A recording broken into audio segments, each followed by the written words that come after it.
They will teach you from birth that imagination is merely a tool of the child, a daydream, a distraction from reality.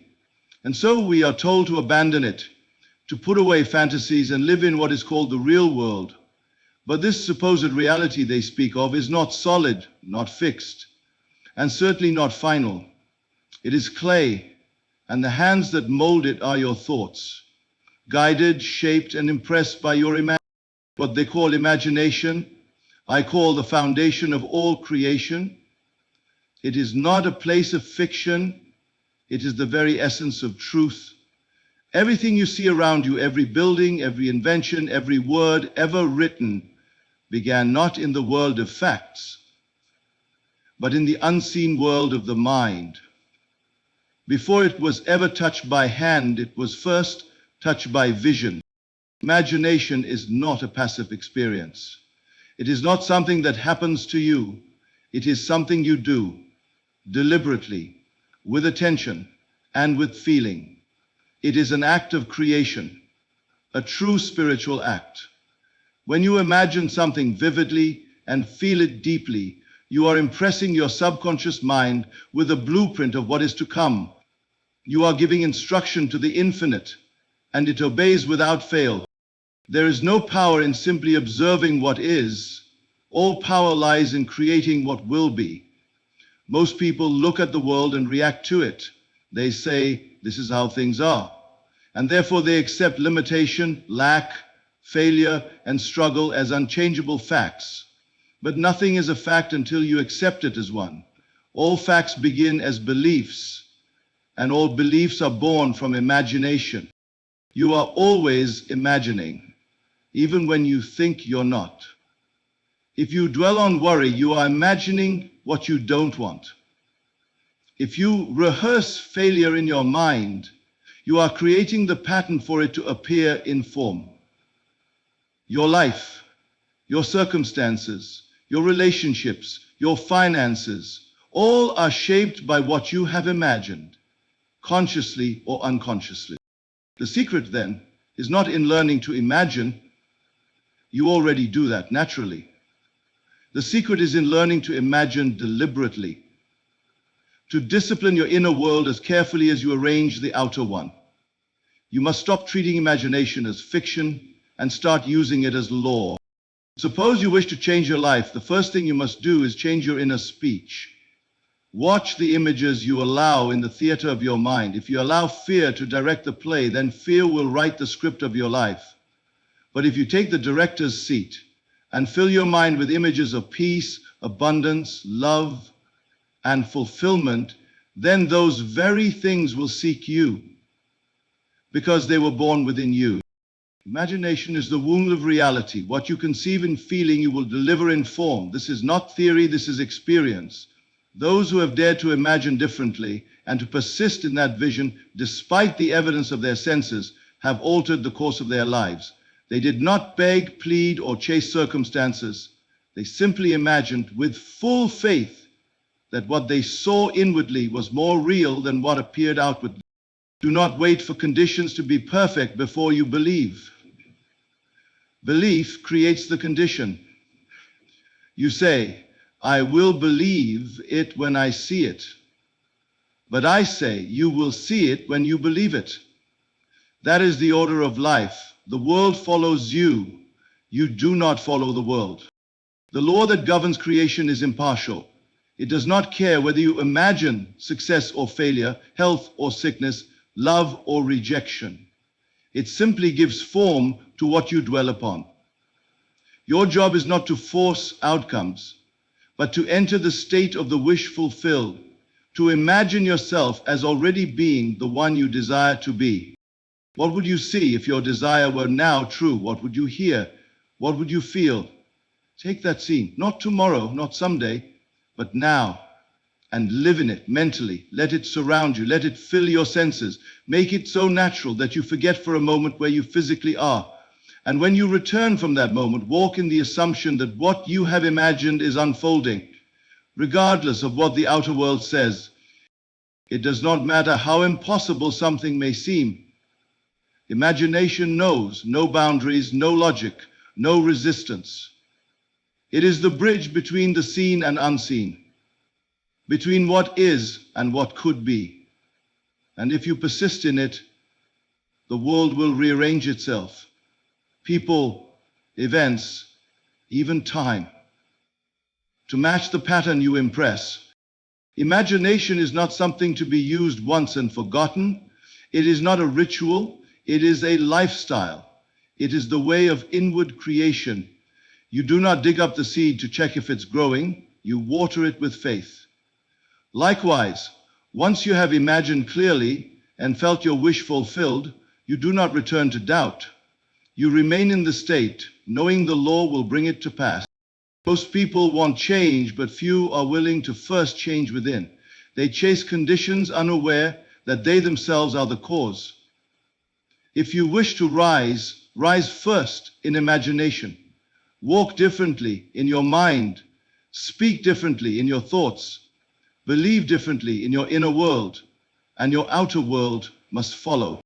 You are not at the mercy of chance. You are not a victim of fate. You are the dreamer, and you are the dream. The life you want is already within you, waiting to be claimed, felt, and lived in imagination. You believe you must wait for the right moment, the right opportunity, the right conditions. You believe the future holds what you seek and that time must pass before your desire can be born. But I tell you, all that you long for already exists. Not in some far-off tomorrow, not in a distant galaxy of possibility, but here, now, in the invisible realm of being. You are not here to create from nothing. You are here to select from everything. Imagine for a moment that reality is not linear but layered. Countless versions of you, of your life, of your circumstances already exist. Like channels on a radio. You do not build the channel, you tune into it. You do not construct the song, you adjust the dial until you hear it. So it is with life. Every state of being, wealth, love, peace, joy, success already is. Your role is to occupy the one you desire through feeling, through imagination, through consciousness. This is not philosophy. This is the law of your being. You do not draw things to you by effort or striving. You move to them by assuming their reality inwardly.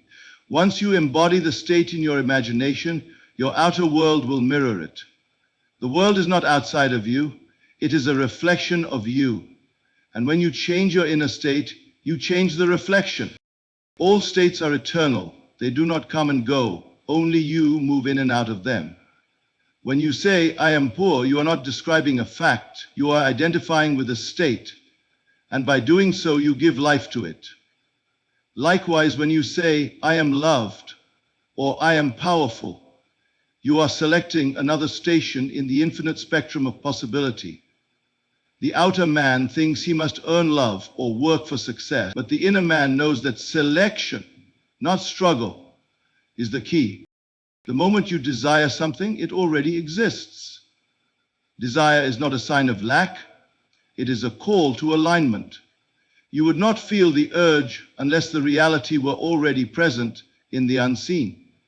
Your task is to rise to it, to live in the assumption that it is already yours. This is not delusion, it is the only true logic, for the seen is born of the unseen and not the other way around. When you persist in the feeling that your wish is fulfilled, you step into the version of yourself that already has it. Time is not your master. You are not waiting for something to happen. It has already happened. In imagination, and your persistence brings it into form. The longer you dwell in that assumption, the sooner it crystallizes into experience. What most call cause and effect is only a chain of assumptions. People believe things happen to them, but in truth things happen through them. They are constantly selecting states with their inner talk, their feelings, their imaginal activity. And so they live the same loops, the same stories, never realizing that every loop began with a belief, and every belief is a choice. You can change your life in a moment by changing your state. You do not need to first fix your circumstances. You need only shift your identification. Say to yourself, if I were now the person I long to be, What would I feel? What would I do? How would I see the world? And then begin to feel that version of you as real. Speak from it, think from it, sleep in it. You are not pretending, you are selecting. The outer world may deny it for a time, but that is only a shadow of your past states. Do not fight with shadows. Walk in the light of your new assumption, and the shadows will vanish on their own. Every possibility exists. There is no limit. The only limits are those you accept. You are not required to struggle, to wait, or to earn your desires. You are required only to choose and to remain faithful to that choice. This is the key, remaining faithful even when reason, senses, and experience argue against you. Faith is loyalty to the unseen, and the unseen is more real than what is now seen. For what is seen is already is the result of what you previously accepted. Your imagination is the workshop of the infinite. It does not need permission. It does not obey logic. It obeys feeling. When you feel yourself into a new state, you have moved. You may not see it yet with your physical eyes, but the shift has occurred. The delay is not a denial. It is only the time it takes for the world to catch up with your new position. This is why you must not look around for evidence. The evidence comes after. You must not ask how it will happen. The how is not yours to manage. The only question is, what am I now selecting? And am I loyal to that selection?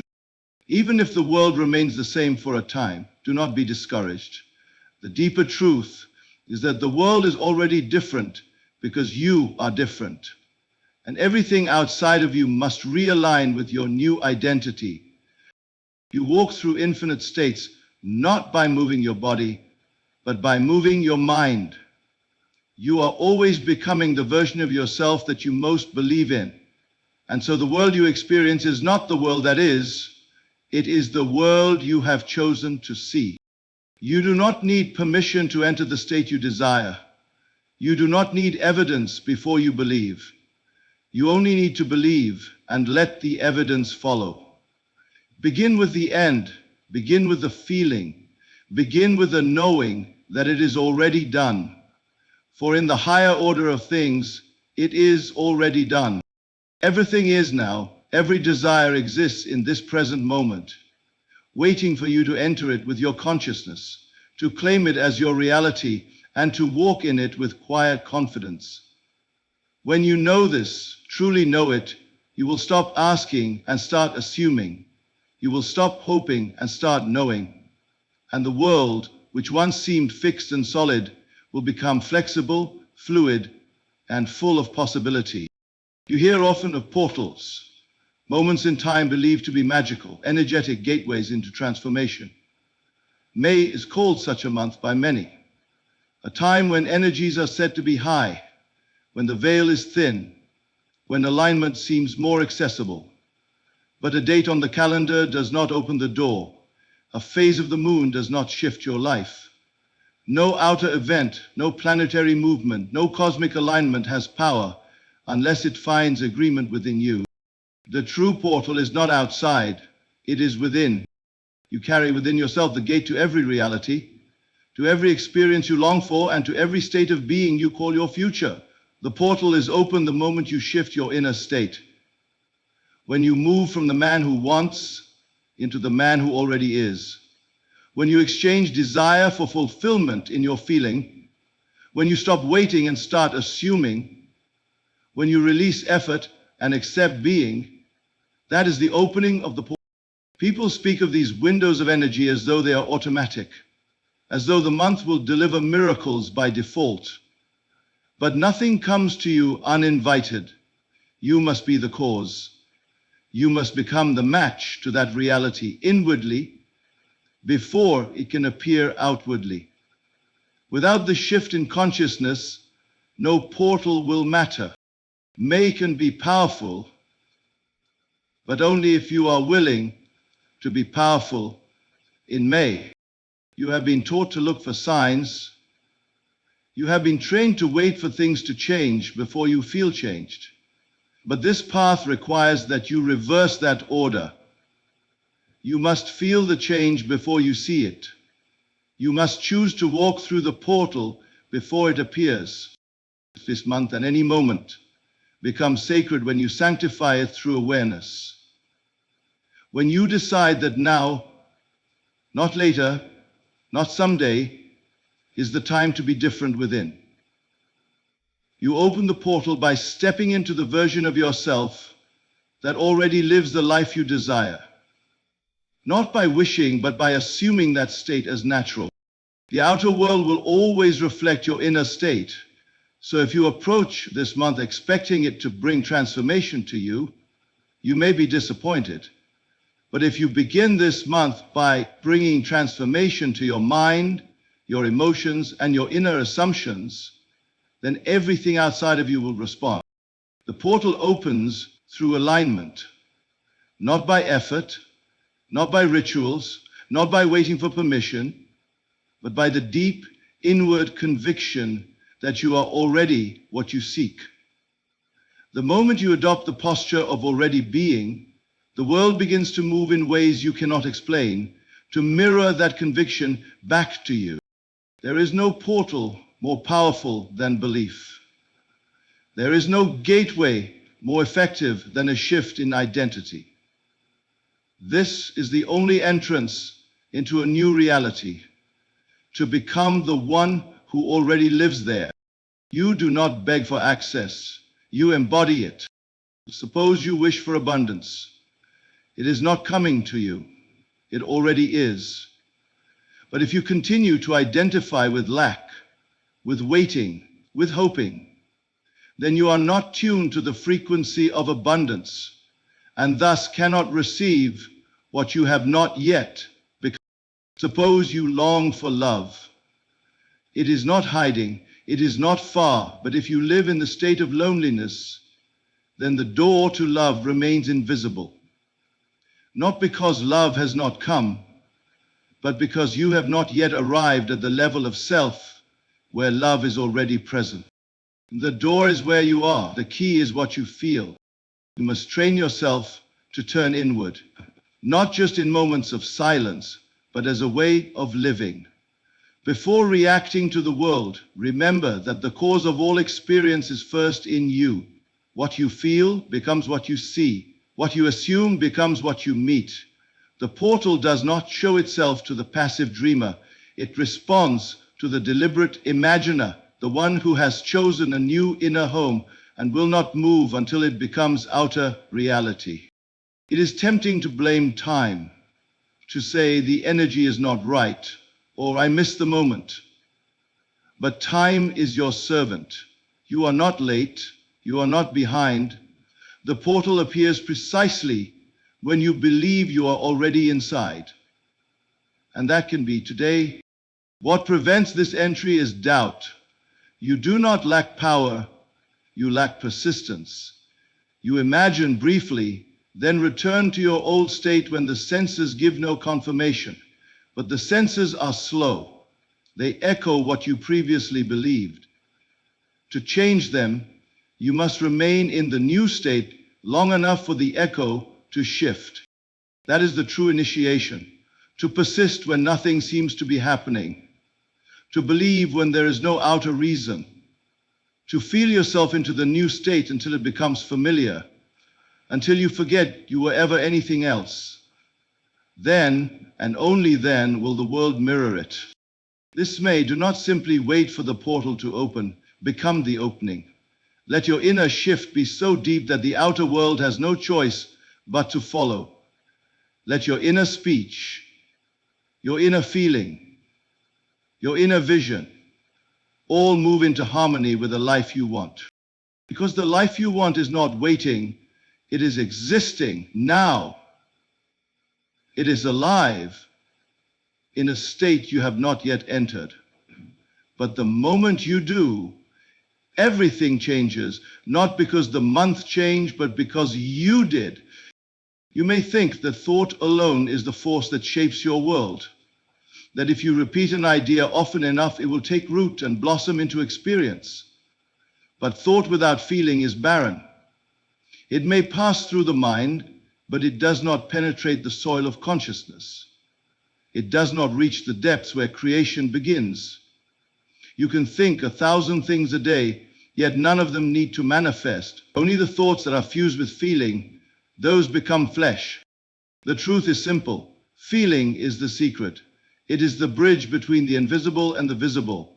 It is the energy that impresses the subconscious mind, and the subconscious is what determines the course of your life. You can say, I am wealthy, but if you feel lack, lack is what you plant. You can say, I am loved, but if you feel lonely, that feeling will dominate. You do not attract what you say, you attract what you feel to be true. Many speak affirmations, but never see results, not because the words are wrong, but because the feeling contradicts them. They affirm abundance while secretly fearing poverty. They affirm confidence while inwardly nurturing insecurity. The outer words may sound strong, but the inner mood remains weak. And it is always the mood that governs the outcome. Further, you must feel it real, not wishfully, but faithfully.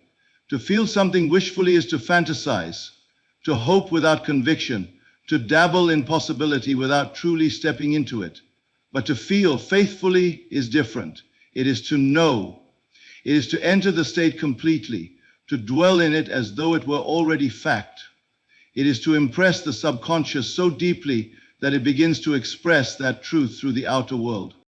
The subconscious does not question, it does not reason, it does not debate. It accepts as true whatever you consistently feel to be true. It is the soil, and you are always planting seeds. Every sustained feeling, every emotional reaction, every imaginal act that is felt with intensity becomes a seed, and every seed must grow. That is why discipline of feeling is more important than discipline of thought. You can control your words while your emotions are still scattered. You can appear composed while chaos lives in your chest. But if you wish to change your life, you must begin where life begins, in feeling. Suppose you wish to change your circumstance. Ask yourself not merely what you want, but what it would feel like if you had it. Don't wait for permission. Close your eyes and move inward. Construct a scene, not a grand performance, but a simple, natural scene that implies your desire is fulfilled. And then feel yourself into it. Let it be real, in tone, in color, in mood. Let it move you. Don't merely observe the scene, participate in it, be inside of it, looking out. If it's a scene of being congratulated, hear the voices. If it's a scene of financial freedom, feel the peace. If it's a scene of love, sense the warmth. Enter the scene so deeply that the outer world fades and your imagined world becomes more real than the room you sit in. That is the state of true creation, when the inner world becomes more dominant than the outer, not because you reject the outer, but because you recognize its source. The outer world is the echo. The inner world is the voice. If the echo displeases you, change the tone of the voice, and the voice is your feeling. You must persist in the feeling of the wish fulfilled, not for a moment, not for a passing meditation, but as a new dwelling place. Your feeling must become habitual, as natural to you as the old state once was. That is the work. To feel abundance when the senses scream lack. To feel love when the world reflects coldness. To feel peace when chaos surrounds you. That is the work. And that is the power. You're not required to force things to happen. You're only required to feel the reality of your desire and remain loyal to that feeling. The world will then take shape around it. People, events, conversations, even so-called accidents will all arise to support the mood you inhabit.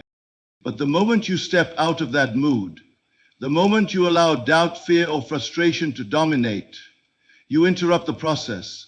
The seed is disturbed and the harvest delayed. So guard your feeling. Treat it as sacred, for it is sacred.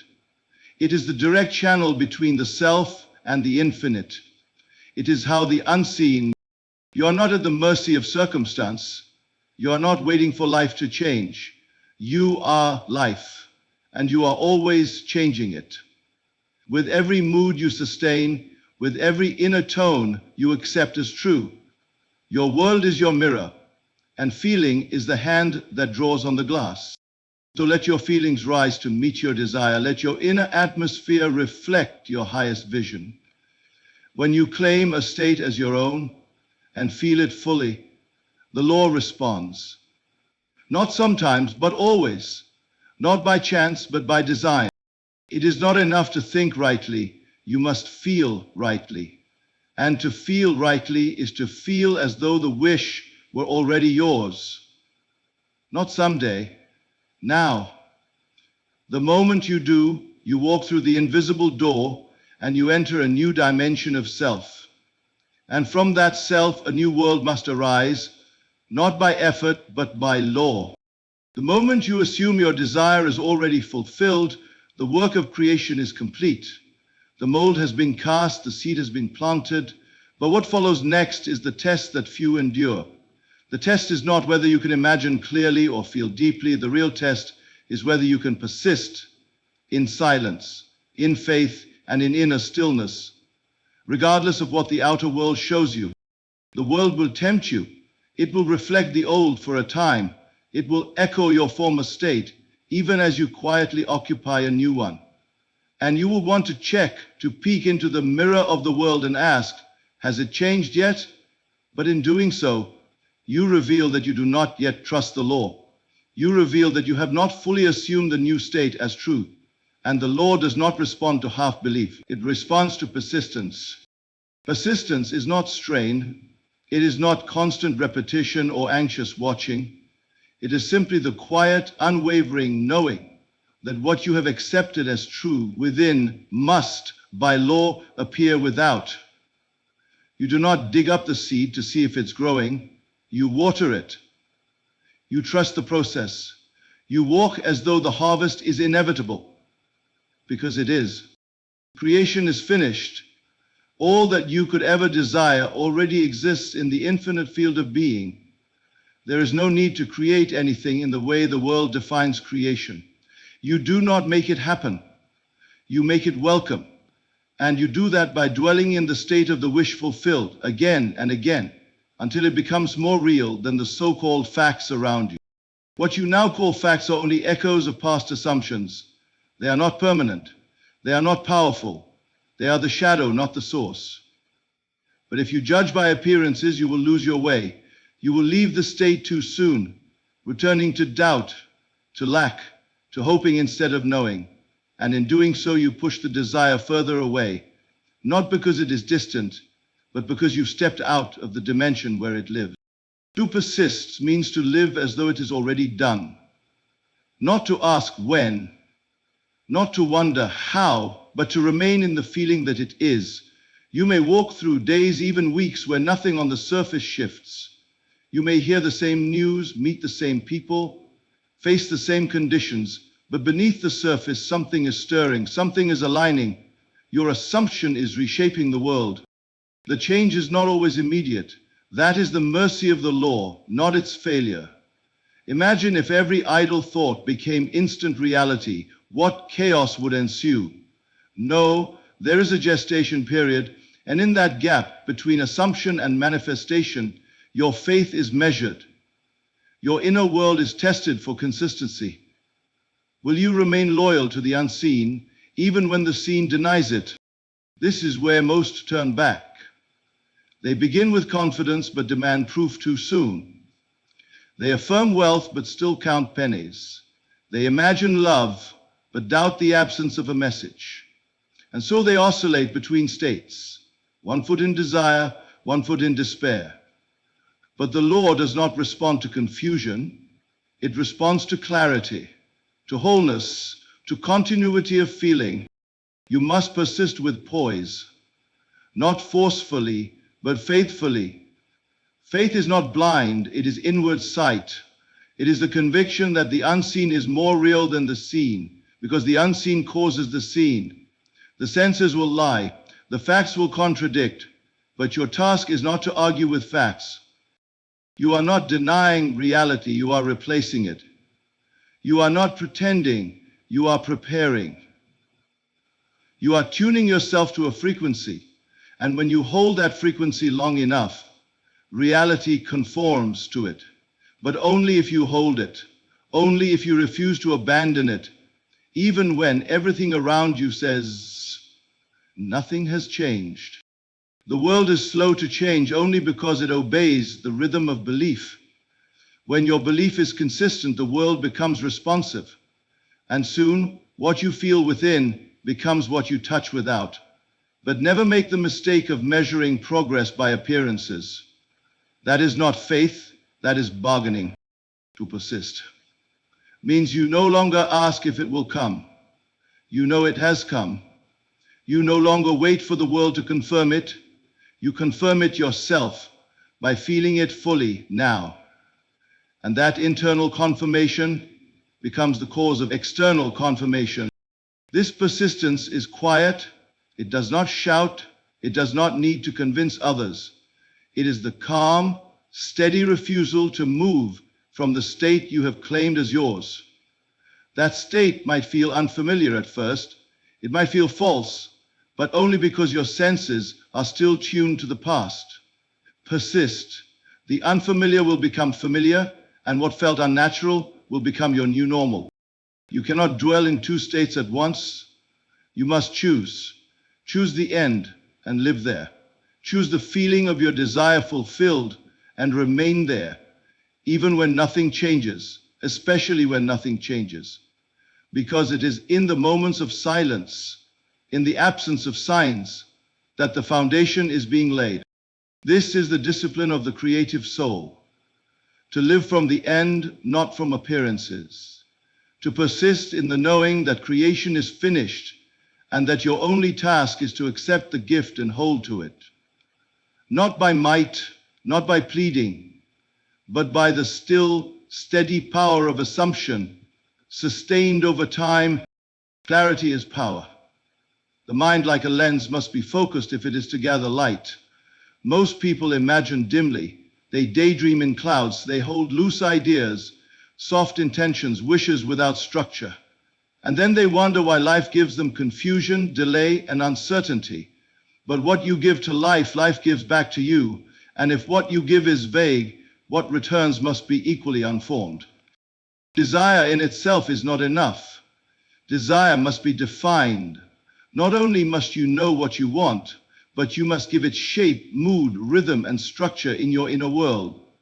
You must become specific, not in how it will come to pass, for that is not your concern, but in what it looks like and what it feels like when it has already come to pass. Do not say, I want success. That is a word without form. What does success feel like? What does it sound like? Is it a handshake, a celebration, an email confirming your promotion, a room filled with applause? Pick one simple scene that implies the wish is already fulfilled, and then enter that scene with your imagination until it becomes natural. Do not say, I want to be loved. That is too wide, too abstract. Ask instead, if I were now loved completely, what would a normal day feel like? Would it be a soft good night, a dinner shared, a message that says, I miss you? Construct that one event, something that would happen after the fulfillment, not before, and then replay that moment in your mind as though it is a memory, not a hope. The secret lies not in imagining something dramatic, but in something simple and real. The mind responds to scenes that are brief and believable, a phone call from a friend saying, congratulations, a bank statement that reads with ease, a walk in the park with your partner's hand in yours. It is in these tiny acts, charged with feeling, that the greatest changes are made. Many people try to manifest by imagining the end result as a grand idea, but they never enter it, never feel the texture of it. They want abundance, but imagine numbers. They want love, but imagine vague silhouettes. That is not creation, that is abstraction. And abstraction cannot produce embodiment. If you want the scene to manifest in flesh, you must first give it flesh in feeling. Choose your imaginal scenes with care. Let them be short, no longer than a few seconds, but repeatable. A moment you can return to again and again. Not because repetition makes it real, but because repetition makes you natural in that role. And once it feels natural, it must express itself. It is not the length of the scene that matters, it is the clarity of it. Can you smell the air in that scene? Can you hear the sound of that moment? Can you feel the weight of your body sitting in that new chair, in that new home with that new identity? These are not games. These are the tools of creation. And if you say, but I do not know what to imagine, then you have not yet taken the time to feel the end. Sit quietly and ask, what would my world look like, sound like, feel like, if what I longed for were already so? Let the answer rise not from logic, but from intuition. You do not need many scenes, only one, but that one must carry the full implication of fulfillment. A man who has succeeded behaves differently. A woman who is loved carries herself with a different tone. You must become that version of yourself inwardly, and this becoming happens in imaginal acts, so ordinary, so real, that they feel like life. Not like fantasy, but like memory. Imagination is not for escape, it is for embodiment. You go within not to avoid life, but to select the version of life you now choose to express. And you select it by occupying it, emotionally, sensorially, faithfully. Clarity gives your imagination power. Just as a camera lens must focus to capture the image, your mind must hold steady on one vivid frame, if it is to impress it upon the deep self. This is why you do not change your outer world by fighting it, fixing it, or chasing it. You change it by defining inwardly the scene that would exist if all were already perfect, and then living in that scene mentally, over and over, until it feels as ordinary as your current life. This repetition is not effort, it is inhabitation. Just as you walk through your home each day without questioning the floor, without rehearsing the walls, you must walk through your inner scene until it no longer feels new. When it becomes familiar, it becomes inevitable. Vague desires remain unfulfilled, not because the universe withholds anything, but because the subconscious has not received a clear instruction. And the subconscious only accepts what is impressed upon it clearly, repeatedly, and with feeling. When the instruction is clear and the feeling is consistent, the subconscious accepts it as truth, and life conforms. Let the scene be joyful. Let it be saturated with relief, with satisfaction, with the energy of completion. If it feels far away, continue until it feels near. If it feels like pretending, continue until it feels like remembering. And when you no longer need to ask, is it working? You'll know it has taken root. Clarity is the signal. Ambiguity is noise. The more exact the feeling, the faster the expression. Choose your scene. Make it simple. Make it sensory. Make it final. And then play it not with desperation, but with delight, until it becomes part of you. There is a great misunderstanding that has kept many from realizing their power. It is the idea that wanting something is enough to draw it into your life, that desire alone is magnetic, that if you long for something deeply enough, the universe will reward you. But longing is not creation, wanting is not possession. You do not attract what you want, you attract what you are conscious of being. This distinction is subtle, but everything depends upon it. Wanting implies absence. It declares, I do not have. And so the state you dwell in is one of lack. No matter how passionately you desire a new condition, if you continue to feel as though it is missing, you affirm its absence, not its presence. And life, being obedient to your inner state, must reflect that absence. It is not enough to want health or abundance or love. You must be those things within. You must assume the feeling that you are already what you seek. You must move from the consciousness of wanting to the consciousness of having, and that shift is not achieved through external means. It is an internal movement, a re-identification, a quiet personal assumption of a new state. Suppose you wish to be wealthy. Do not ask, how do I get wealth? Ask instead, what would it feel like to already be wealthy? Sit with that feeling. Let it rise, not as a fantasy, but as a lived experience. How would you walk? How would you speak? How would you handle small tasks? What kind of ease would fill your days? Then begin to occupy that ease, that posture, that rhythm, inwardly first, and let it become natural to you. You are not performing. You are not pretending. You are not trying to trick the world. You are stepping into the truth of a higher version of yourself. You are adopting the feeling of the fulfilled desire, and this adoption is what draws it into form. Not by force, but by resonance, not by effort, but by alignment. This is not superstition, it is not wishful thinking, it is law.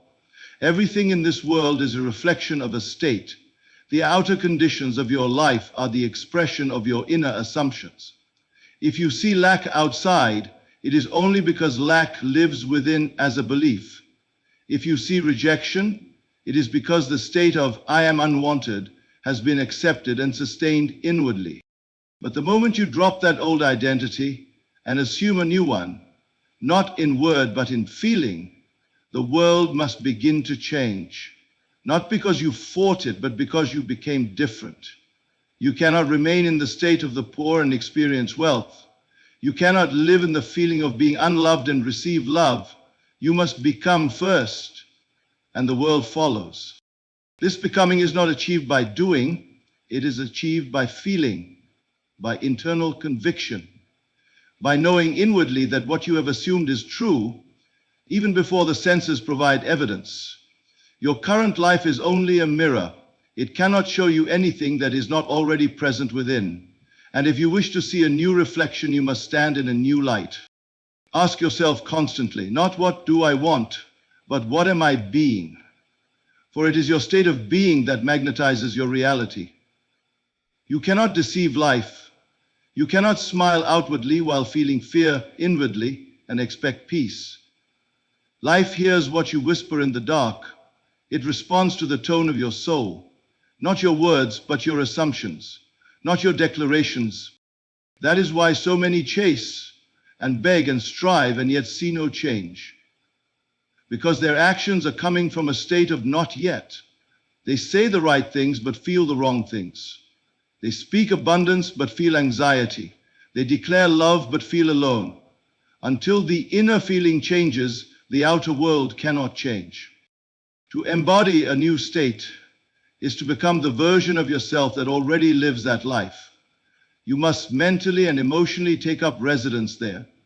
It must feel so normal to you that anything else would be unnatural. And this feeling of naturalness is the true cause of change. When it becomes ordinary inside you, it will appear outside you as well. You may look around and see no evidence. You may be tempted to say, it's not working.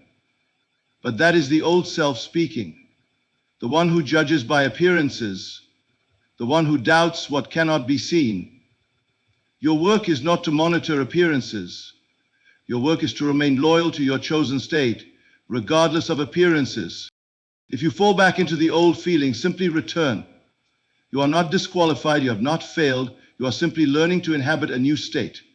And like any new habit, it takes repetition, it takes decision, it takes love. Speak to yourself from the new identity. Think your thoughts from the new version of you. And soon the outer world will confirm what you have already confirmed within. This is not magic. It is cause and effect. The cause is always within. The effect is always without.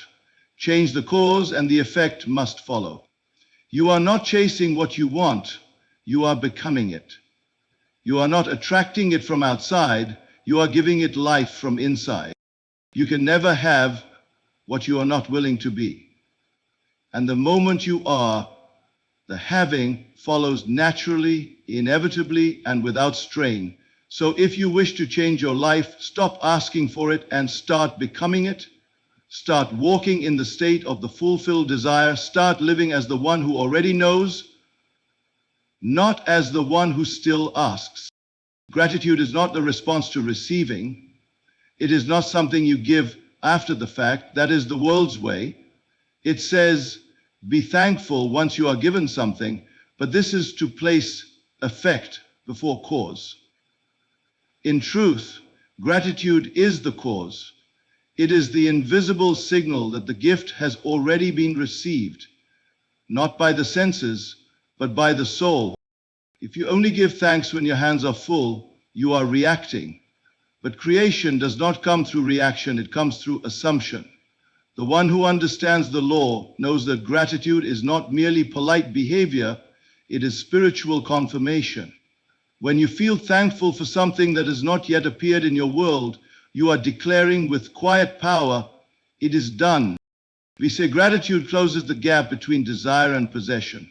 It says this is no longer a hope, it is my reality. And in saying so, not aloud, but through feeling, you seal the inner door behind you. You leave behind the old self who wanted and step into the new self who already has.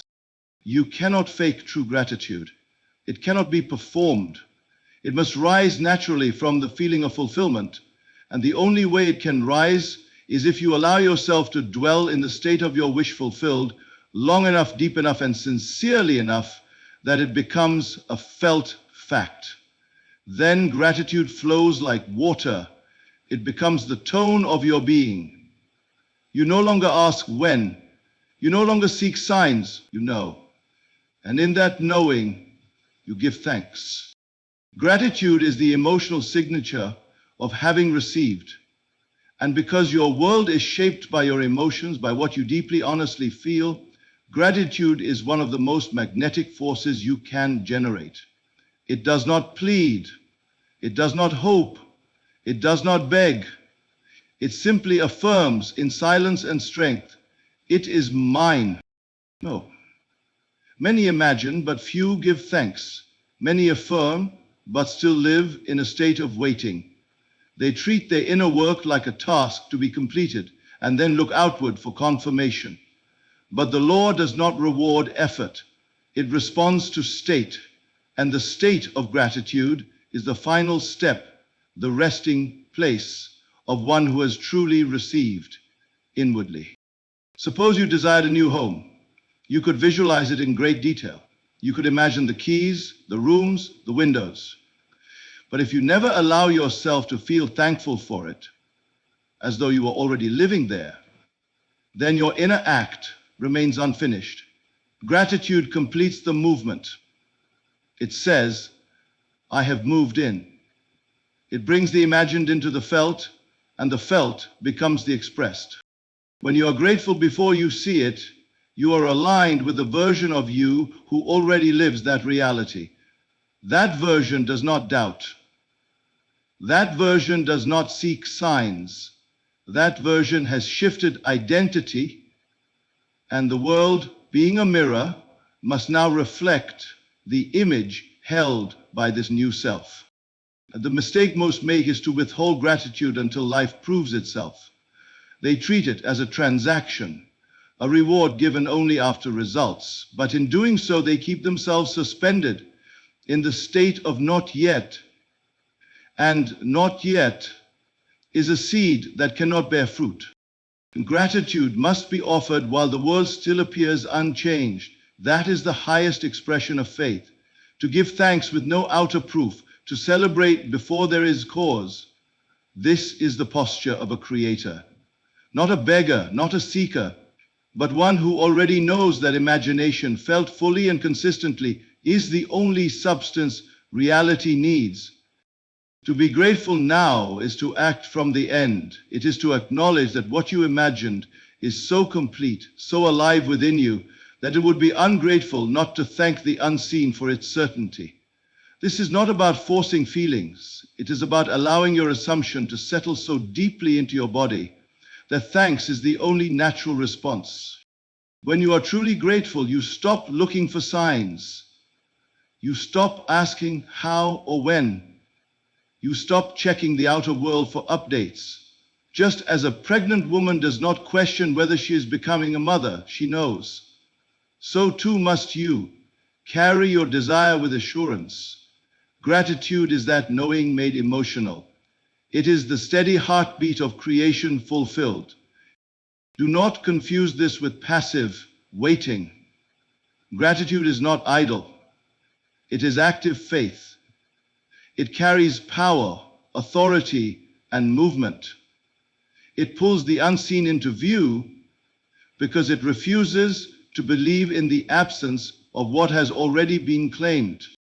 When you wake each day with thanks for the life you have not yet seen and truly feel that thanks, you collapse the distance between the imaginal and the physical. You no longer chase outcomes. You become the one who draws them near. Say not, I hope it will come. Say, thank you, it is already mine. Say not, I will believe when I see. Say, because I believe, I see. And feel that belief so deeply that you forget what it was like to be without. That is when it appears, quietly, naturally, as if it had always been there. That gratitude is the emotional mold in which the future is poured. And the deeper and more sincere that mold, the clearer the result. Do not seek change with anxious energy. Seek it with calm gratitude, with the gentle strength of one who knows the law is perfect and unfailing. And as you move through your days, carry this feeling like a current beneath your actions. Let it guide your speech, your posture, your thought. Let it be present when you speak of your desires, not with hunger, but with peace, not with longing, but with thanks. This is how you seal the door behind you. This is how you ensure that what you have imagined must appear.